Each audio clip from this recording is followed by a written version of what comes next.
السلام علیکم ورحمۃ اللہ وبرکاتہ. بسم اللہ الرحمن الرحیم. رب اشرح لی صدری ویسر لی امری واحلل عقدۃ من لسانی یفقهوا قولی. Welcome to the Ramzan transmission presenting by Concept of Science Academy, Pakistan. I'm your speaker Mahwish. Alhamdulillah, this platform provides us a good opportunity to learn about the Ramadan.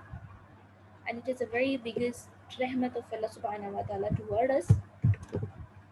And this is our 23rd day of Ramadan. یہ جاننا ہمارے لیے ضروری ہے کہ جو ہم روزے رکھ رہے ہیں وہ قبول ہو رہے ہیں یا نہیں ہو رہے.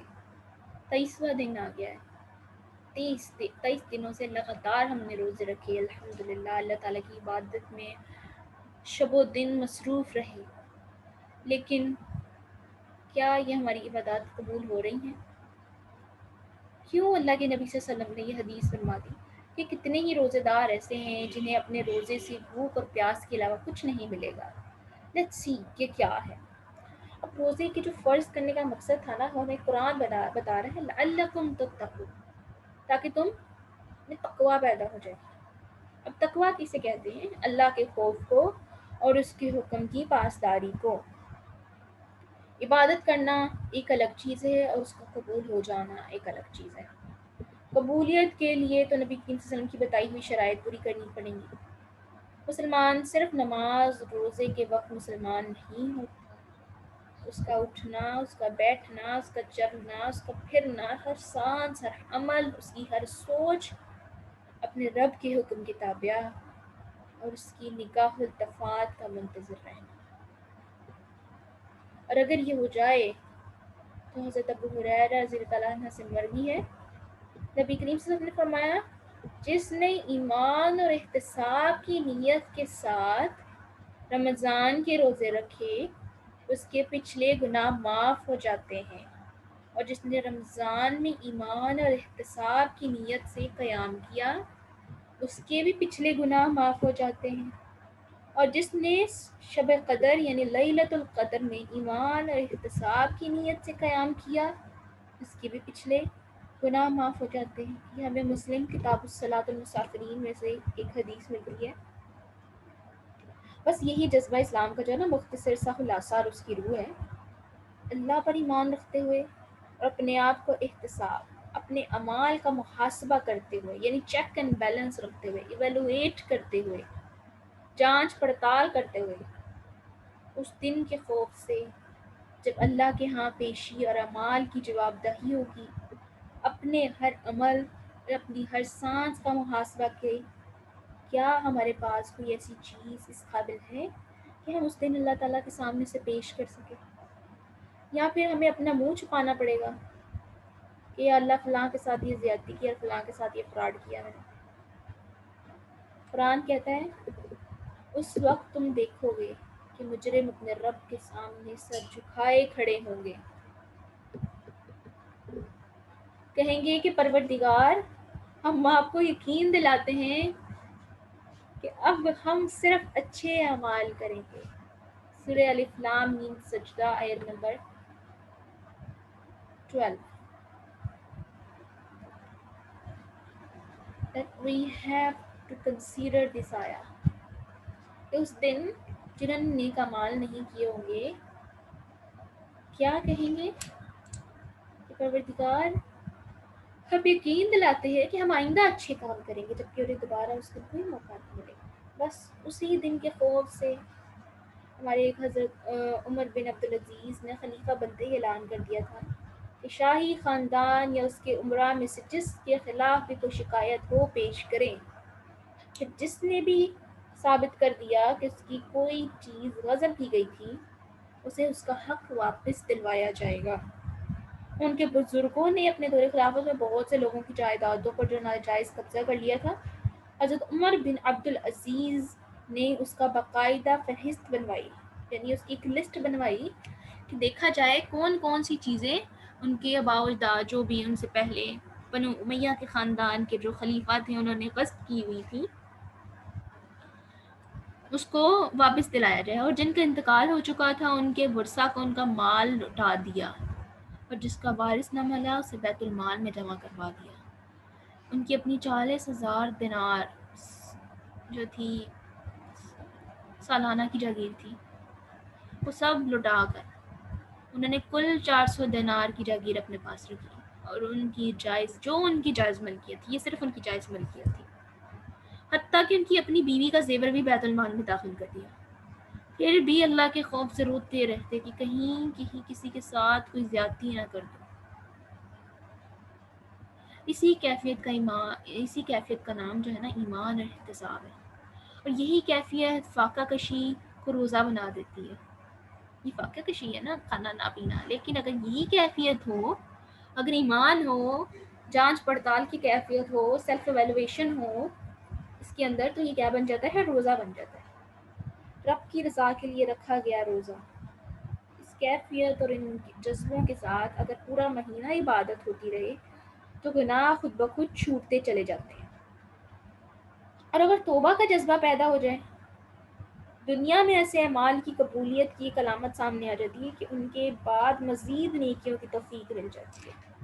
لیکن اگر رمضان کے بعد ہماری زندگی آہستہ آہستہ پھر اپنے پرانے معمول پر آ جائے نا، تو یہ علامت بتا رہی ہے ہمیں کہ ہمارے روزے قبول نہیں ہوئے۔ شاید اس کے لیے جو نبی کریم صلی اللہ علیہ وسلم نے فرمایا تھا، روزہ ڈھال ہے جب تک روزہ دار سے پھاڑ نہ ڈالے۔ روزہ ڈھال ہے، ٹھیک ہے؟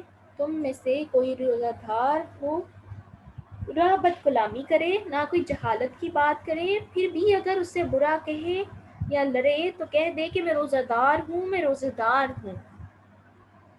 ہمارے ہاں رمضان میں تو سبھی روزے رکھ لیتے ہیں، لیکن نمازوں کی پابندی بس رمضان میں ہی شروع ہوتی ہے۔ پھر چاند رات کے قریب بالکل شب قدر میں بھی مغرب اور عشاء اور افطار، پھر بازار اور پھر کاروبار کی نظر، سب کچھ ایسے ہی آہستہ آہستہ اینڈ والے ڈیز میں سٹارٹ ہو جاتا ہے، جیسے معمول کی زندگی ہوتی ہے۔ عید کا دن تو آتے ہی نماز، پھر کم کم کم اور دھوکہ، پھر فراڈ، پھر جھوٹ، بے ایمانیاں، سب دوبارہ ہماری زندگی کا معمول بن جاتا ہے۔ حضرت ابو ہریرہ رضی اللہ عنہ فرماتے ہیں کہ ایک دفعہ نبی کریم صلی اللہ علیہ وسلم ایک غلہ بیچنے والے کے پاس سے گزرے، اس نے غلے کا ڈھیر لگا رکھا تھا۔ آپ صلی اللہ علیہ وسلم نے اس میں سے اپنا ہاتھ ڈالا اور اندر نمی سی محسوس ہوئی۔ آپ نے پوچھا یہ کیا ہے؟ تو کہنے لگا یا رسول اللہ وسلم بارش ہو گئی تھی۔ آپ صلی اللہ علیہ وسلم نے فرمایا پھر تم نے اسے اس ڈھیر کے اوپر کیوں نہیں رکھا تاکہ لوگ دیکھ لیں؟ پھر فرمایا جس نے دھوکہ دیا اس کا ہم میں سے کوئی تعلق نہیں۔ اندازہ کر لیں کہ ہم اگر کسی ایک معمولی سی چیز میں بھی کسی کو دھوکہ دے رہے ہیں نا، تو کیا کہہ دیا نبی کریم صلی اللہ علیہ وسلم نے، اس کا ہم سے کوئی تعلق نہیں، یعنی وہ مومنین میں سے نہیں، وہ محمد صلی اللہ علیہ وسلم کی امت میں سے نہیں۔ آپ صلی اللہ علیہ وسلم نے اس سے نہ تعلقی کا ایک اظہار کر دیا۔ ایک اور دفعہ آپ صلی اللہ علیہ وسلم نے فرمایا کہ جس نے کوئی عیب دار چیز گاہک کو اس کا عیب بتائے بغیر بھیجی نا، اس پر اللہ کی ناراضگی کبھی ختم نہیں ہوتی اور مسلسل فرشتے اس پر لعنت کرتے رہتے ہیں۔ اور آپ صلی اللہ علیہ وسلم کی امتی اور شفاعت کے امیدوار ہونے کے بعد ہمارا یہ حال ہے کہ جس سے اپنا جو کام نکل سکتا ہے نا نکال لیں، اب وہ کسی کا نقصان ہو رہا ہو یا فائدہ ہو رہا، ہمیں کیا، ہمارا تو فائدہ نکل رہا ہے نا۔ نمونہ کسی اور چیز کا دکھا رہے ہیں، چیزیں کچھ اور بیچ رہے ہیں، پیسے نئی چیز کے لیتے ہیں، تھما پرانی چیز دیتے ہیں، ناپ تول میں گڑبڑ کر رہے ہیں، خوب منافع بھی کما رہے ہیں، مگر 10 دفعہ یقین بھی دلا رہے ہیں کہ اس میں کچھ کمانا ہو تو یعنی کچھ نہیں کما پا رہے ہیں۔ آپ نے غور کیا نا کہ جب ہم مارکیٹ میں جاتے ہیں تو دکاندار کیسے کہہ رہے ہوتے ہیں، باجی کوئی نفع ہی نہیں ہوتا، ہم تو چیز آپ کو بیچ رہے ہیں بس 1-2 روپے اوپر ملیں گے ہمیں، جبکہ اچھا خاصا نفع بھی کما رہے ہوتے ہیں۔ ہو سکتا ہے کہ کسی کو نہیں بھی مل رہا ہو، لیکن بہت سو کو مل رہا بھی ہوتا ہے۔ بلا وجہ کا جھوٹ اور گناہ بے لذت۔ جبکہ نبی کریم صلی اللہ علیہ وسلم ہمیں زندگی کا ایک اصول بتا کے چلیں گے، جو کسی کو نقصان پہنچا چاہے گا اللہ اسے نقصان پہنچانا چاہے گا، جو کسی پر سختی کرے گا اللہ تعالیٰ اس پہ سختی کرے گا۔ یہ ترمذی کی حدیث ہے، کتاب البر والصلاۃ سے ملتی ہے۔ نبی کریم صلی اللہ علیہ وسلم نے مجبور کے ساتھ سودے بازی اور دھوکے کی تجارت سے خاص طور پر ہمیں منع فرمایا ہے۔ حضرت ابو بکر رضی اللہ عنہ سے مروی ہے کہ نبی کریم صلی اللہ علیہ وسلم نے فرمایا جو کسی مومن کو دھوکہ دے یا نقصان پہنچائے اس پہ لعنت ہے۔ پھر رو رو کر ربنا تقبل منا، پھر اللہ سے قبولیت کی دعائیں مانگنا، اسی کے ساتھ پیسے، پھر پیسے سے صدقہ خیرات کرنا، پھر اسی پیسے سے حج اور عمرہ کرنا، پھر اسی پیسے سے بچوں کو حافظہ بنانا اور دعویٰ کرنا کہ یہ جو بزنس ہے نا یہ صدقہ بالکل جو ہے حلال ہے، اور پھر مدرسے اور مسجدیں بنوانا۔ مگر اپنے آپ کی عدالت میں تو ہر شخص کھڑا ہے نا، آدمی نہ اپنے آپ کو دھوکہ دے سکتا ہے نہ اپنے رب کو دھوکہ دے سکتا ہے، اور بعد کے اعمال بھی خود ہی بتا دیتے ہیں کہ قبولیت کتنی ہے اور کتنی نہیں ہے۔ یہ اعمال قبول ہو جائیں تو نیکیوں کی توفیق ہوتی ہے، مگر شرط یہ ہے کہ بندہ اپنے رب کے سامنے خود کو اس کی توفیق کا مستحق ثابت کرے نا۔ یہ توفیق ہمیں خود بتاتی ہے کہ ہمارا رمضان اور اس کی عبادتیں کتنی قبول ہوئی ہیں، اور یہ سچ مچ اللہ نے قبول کیا بھی ہے یا نہیں کیا ہے، ہم صرف خود کو خود فریبی دے رہے ہیں کہ ہم نے بڑی باتیں کر لی ہیں۔ اپنی سوچ اور اپنی عمل میں ہمیں تبدیلی لانی پڑے گی، یہ تبدیلی ہی قبولیت کی شرط ہے، ورنہ ہماری باتیں 100 سالہ بوڑھے کی طرح ہو جائیں گی جو عذاب لگا کر سمجھے کہ میرا جسم میں جوانی جیسی طاقت آ گئی ہے، بلکہ تو میں ساری دنیا کا پیچھا چھوڑ دوں۔ اسلام میں عبادت صرف چند مخصوص اوقات میں کیے گئے اعمال کا نام نہیں ہے کہ نماز پڑھ لی، روزہ رکھ لیا، قرآن کی تلاوت کر لی، صدقہ خیرات کر لیا، گھر میں درس میلاد کر لیا، قرآن خوانی کروا لیے، وظیفے پڑھ لیے۔ یہ تو ہماری سوچ ہے جو ہمارے اعمالوں میں تبدیلی پیدا کرے گی، جو ہمیں قدم قدم پر احساس دلائے گی کہ ہمارا ہر عمل، ہر سوچ، ہر سانس جو ہے اللہ کو حساب دینا ہے۔ قبر میں اترے جانے کا خوف اور اعمال کی جواب دہی کا خوف۔ سورہ حج آیت نمبر 30، سورہ حج میں اللہ سبحانہ و تعالیٰ فرماتے ہیں کہ وہ لوگ ہیں جب ان کے سامنے اللہ کا ذکر کیا جاتے ہیں تو ان کے دل تھر اٹھتے ہیں، یعنی ڈر سے کانپ اٹھتے ہیں۔ ہاتھ کا ناجائز چیز پکڑنے، پاؤں کا ناجائز چیز کی طرف چلنا، حتیٰ کہ ایسی جگہ نظر ڈالنے سے جس کی اللہ تعالیٰ نے اجازت نہیں دی، آپ کا روزہ ضائع ہو سکتا ہے۔ نبی کریم صلی اللہ علیہ وسلم نے حضرت علی رضی اللہ عنہ فرمایا کہ ایک دفعہ کے بعد دوسری دفعہ نظر نہ ڈالنا۔ پہلی دفعہ نظر تو معاف ہے لیکن دوسری کی اجازت نہیں ہے۔ حضرت جریر بن عبداللہ نے پوچھا اگر اچانک نظر پڑے تو آپ نے فرمایا نظر پھیر لو۔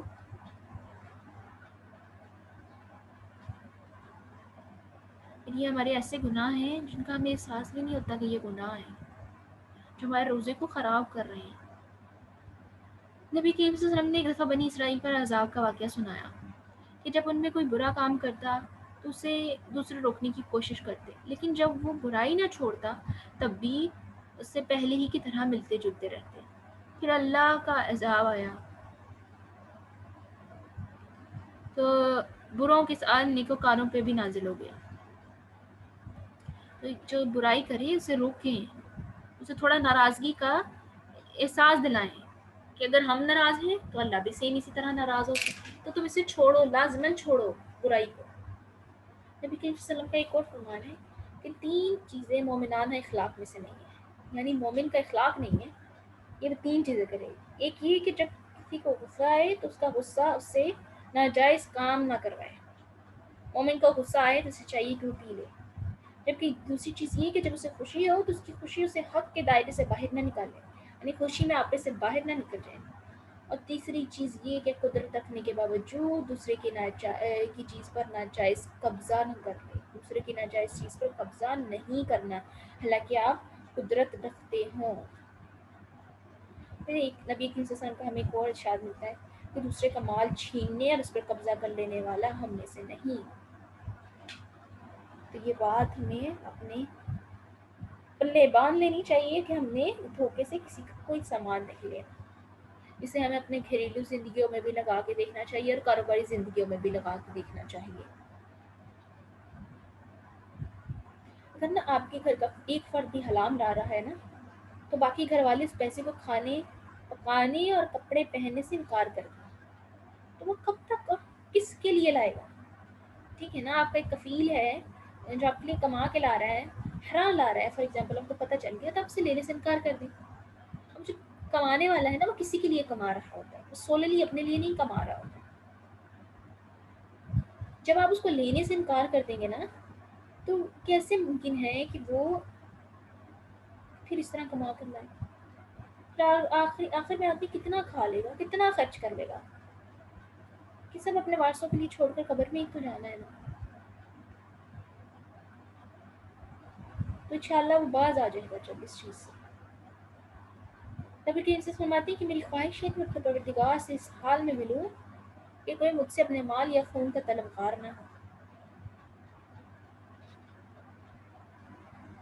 حضرت فاطمہ رضی اللہ عنہا بیان کرتی ہیں کہ نبی کریم صلی اللہ علیہ وسلم نے فرمایا میری امت کے بدترین لوگ وہ ہیں جنہیں مختلف نعمتوں سے نوازا گیا لیکن وہ قسم قسم کے کھانوں اور رنگا رنگ کپڑوں پر توجہ دینے اور ذات سے باتیں بنانے میں لگے رہے. یعنی نئی سے نئی چیز کی طرف لگے رہنا اور اپنی عبادات کی طرف توجہ ہی نہ کرنا، دیکھنا ہی نہیں کہ میرا عمل جو ہے وہ کس طرف جا رہا ہے. کیا میں نئی سے نئی چیزیں لینے کے لیے حرام کی طرف تو نہیں جا رہا؟ یعنی بہترین کھانے اور قیمتی کپڑے اور باتیں بنانے میں زندگی گزار دینا، نہ کسی محروم کی زندگی بنانے کا سوچنا، نہ دین و دنیا کی بھلائیاں جمع کر کے اپنی آخرت بنانا. ایک اور حدیث ہمیں ملتی ہے میری امت میں کچھ لوگ پیدا ہوں گے جو زنا، شراب، ریشم اور آلات موسیقی کے دوسرا نام رکھ کر انہیں اپنے لیے جائز قرار دے دیں گے. یعنی ان کے نام بدل دیں گے، چیزیں وہی ہوں گی اور کر یہی رہے ہوں گے. یہ ہمیں صحیح بخاری کتاب الاشربا سے ملتی ہے. نبی کریم صلی اللہ علیہ وسلم نے سود کے کھانے والے، کھلانے والے، اس کی تحریر لکھنے والے اور اس کی گواہوں سب پر لعنت فرمائی ہے. فرمایا ہے کہ گناہ میں سب سے بڑا ہے، اور ہمیں سورہ بقرہ میں بھی ملتا ہے کہ سود کھانے والوں کو اللہ اور اس کا رسول جنگ کی دعوت دیتے ہیں. یعنی جنگ کی طرف اعلان ہے. انہوں نے اللہ اور اس کے رسول کو جنگ پر اکسا دیا اپنے ساتھ اگر وہ سود کھا رہے ہیں. ہم سود سے بھی اجتناب کرنا ہے. ہمیں دیکھنا ہے کہ کہیں یہ چیزیں جو ہم کر رہے ہیں ان کی وجہ سے ہمارے روزے ضائع تو نہیں ہو گئے. اگر ایک انسان سود کھا رہا ہے نا فار ایگزامپل، اور روزے اس نے پورے رکھے لیکن رمضان کے بعد بھی اگر اس نے اپنے سود کھانے کی عادت کو نہیں چھوڑا نا تو عمل میں کوتاہی تھی، وہ قبول نہیں ہوا. یہ پھر وہی بات ہو جائے گی کتنے ہی روزے دار ایسے ہیں جنہیں اپنے روزے سے بھوک پیاس کے سوا کچھ نہیں ملے گا. نبی کے وسلم نے چھوٹے بڑے ہر قسم کے نشے کو شراب قرار دیتے ہوئے فرمایا ہے کہ ہر نشاور چیز شراب ہے، ہر نشاور چیز حرام ہے. ایک اور حدیث ہے جس چیز کا ایک بڑا پیالہ نشہ پیدا کرتے اس کا ایک چلو بھی حرام ہے. For example take the example of smoking. ہم کہتے ہیں جی وہ کیسے حرام ہے؟ ڈرگ ایڈکشن میں کیا آتا ہے؟ اسموکنگ آتا ہے، نائکوٹین ہے، کودین ہے، ہیروئن ہے، چرس ہے. یہ سب چیزیں ملائی جاتی ہیں. اور جو ایک عام سگریٹ ہے اس میں کیا ہے؟ نائکوٹین ہے. اب نائکوٹین کو جب بہت زیادہ مقدار میں لیا جائے تو وہ کیا ہو جائے گی؟ ایک ایڈکشن ہو جائے گی، ایک نشہ ہو جائے گا. تو پھر اس کی کیا چھوٹی مقدار حرام نہیں ہوگی؟ کیا ایک سگریٹ اس کا حرام نہیں ہوگا؟ وہ بھی تو ایک نشے کی قسم ہی ہوگی نا. فرما دیا نا کہ ایک بڑا پیالہ جہاں نشے کا پیدا کرتا ہے نا وہاں اس کا چلو بھی حرام ہے. یعنی اس کی بہت زیادہ مقدار لینے پہ جب انسان کو نشہ طاری ہو جائے وہ حرام ہے تو اس کا ایک چھوٹی سی مقدار بھی حرام ہے.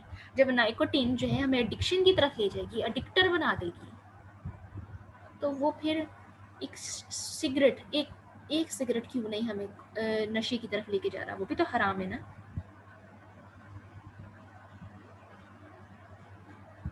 آپ صلی اللہ علیہ وسلم نے ہر نشہ پیدا کرنے والی اور ہر سست کر دینے والی چیز سے منع کیا ہے. پھر آپ فرماتے ہیں کہ ایک وقت آئے گا کہ جب میری امت کے لوگ شراب تو پئیں گے لیکن اس کا نام بدل دیں گے. اللہ اکبر. پتہ نہیں اب کیا ہوگا کہ کون سی ایسی چیزیں ہیں جن کا نام ہم بدل دیں اور ہمیں پتہ ہی نہ ہو کہ ہم جو ہے وہ غلط کر رہے ہیں. پھر یہ کہ انتی تقلید اور تعصب یعنی پریجوڈائز اور اسٹیریوٹائپ سے ہمیں دور رہنا چاہیے. اس کے حوالے سے ہمیں صحیح مسلم میں حدیث ملتی ہے کہ جو کسی کی انتی تقلید کے جھنڈے تلے لڑتا ہے یا تعصب کی وجہ سے کسی پر ناراض ہوتا ہے یا لوگوں کو تعصب کی دعوت دیتا ہے یا کسی کی تعصب کی مدد کرنا ہو قتل ہو جاتا ہے یا تو وہ جاہلیت کی موت مرا ہے. اور جس نے میری امت پر خروج کیا اور اس کے نیک اور بد کو قتل کیا، کسی مومن کا لحاظ کیا اور نہ ہی کسی ضمیر سے کیا ہوا عہد پورا کیا تو وہ میرے دین پر نہیں اور نہ ہی میرا اس سے کوئی تعلق ہے. کسی نے پوچھا یا رسول اللہ علیہ وسلم یہ عصبیت کیا ہے، یعنی تعصب کیا ہے؟ کہ جو آدمی اپنی قوم سے محبت رکھے. فرمایا نہیں، عصبیت تو یہی کہ آدمی ظلم اور زیادتی کی صورت میں اپنی قوم کا ساتھ دے، یعنی ظلم اور زیادتی میں ہم نے کسی کا ساتھ نہیں دینا. And today دعا تانی سبحانک لا علم لنا الا ما علمتنا انک انت العلیم الحکیم. وآخر دعوانا الحمد للہ رب العالمین. السلام علیکم ورحمۃ اللہ وبرکاتہ.